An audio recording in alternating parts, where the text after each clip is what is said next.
Okay, so this should be a pretty quick video. Just going to do a quick mindset type opinion.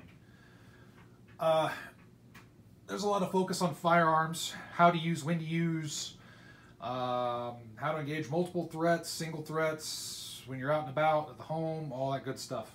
What types of firearms, ammunition, holsters, gear, all that good stuff. A lot of focus on firearms when it comes to self-defense. But that's a small portion of the pie. Firearms is a specific tool for a specific purpose. Okay, the main purpose of a firearm is to take life. All right, that's the main reason for a firearm.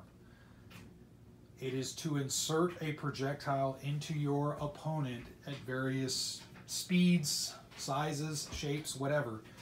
It's to insert a projectile into the vital organs of your opponent to cause death.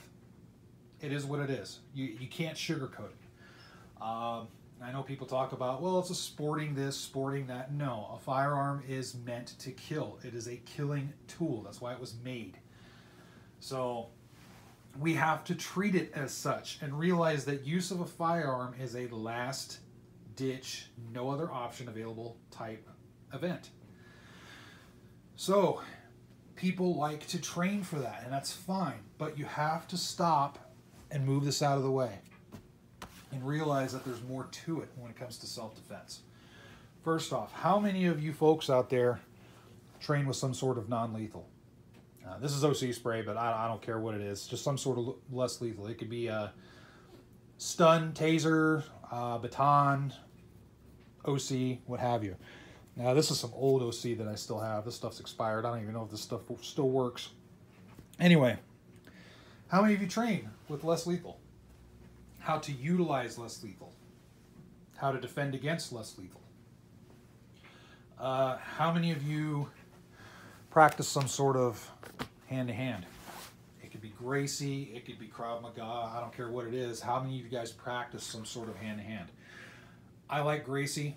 I'm also an instructor for defensive tactics at the state level, so I deal with that a lot, and I think it's really important to have some sort of hand-to-hand skills. Along with that, do you have the physical fitness required of you to be able to utilize hand-to-hand effectively so you don't have to move up the ladder to less lethal or to lethal? The less training a person has, the more likely they're going to jump right to lethal force. And you're going to run into a situation where it wasn't authorized. Human life is valuable. So if you don't need to take it, don't take it. Period. Along with this stuff right here, whether it's hand-to-hand, less lethal, and also firearms,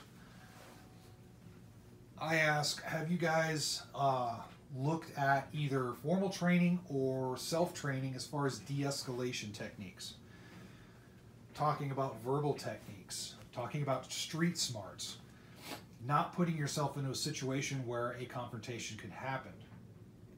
How many of you folks actually do that? If you don't, I highly suggest you look into it, because there's a lot of different things that you can do to avoid the conflict in the first place. And I'll tell you right now, one of the things that cause conflicts is the ego. Man, the ego, I think, causes more conflict across the world than anything else. It's one of those things. If you can learn to put your ego in check, just walk away from a lot of situations, it'll be better for you, better for everyone involved. I said it before and I'll say it again. Human life is important. All human life is important. Yeah, there's a time when you may have to go hand-to-hand with somebody. You may have to spray them, or you may have to tase them, or you may have to shoot somebody. I get it. I'll tell you right now, more often than not, there are times when you don't have to. And what you may realize with training, especially de-escalation training, is you may be performing certain actions that in actuality you're escalating things and you're not really the victim anymore. Now you're escalating things, and now it's turning from a, well, were you the victim in fear for your life, or were you the person now escalating to the point of shots fired? You have to think about that. So anyway, the point of this video is if all you're doing is you're training with firearms and you're talking about bullet weights and this and that and the other thing, talking about how I'll shoot this person if they do that, or if this person does this, I'll shoot them, or whatever, I encourage you to stop for a second, take a breath, and think about other avenues. How do you stop a confrontation or a conflict before it gets to the point?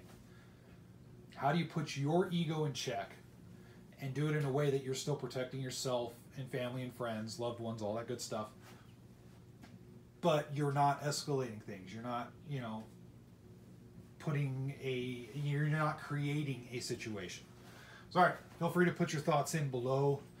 It's a big spectrum, kind of a more serious video. We all need to be thinking about it.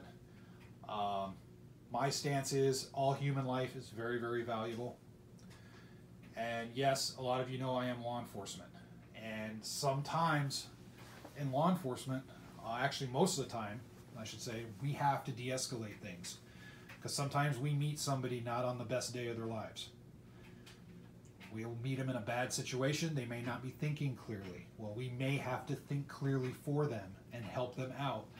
And it's not just a run in and if this guy does this and boom, I'm going to shoot him. That's not how it works at all. I encourage you folks to really develop that mindset and, you know, do what you can to be the best human being that you can. Leave the world better than when you found it. So, all right, enough babbling out of me. Thanks a lot for watching, and as always, stay safe.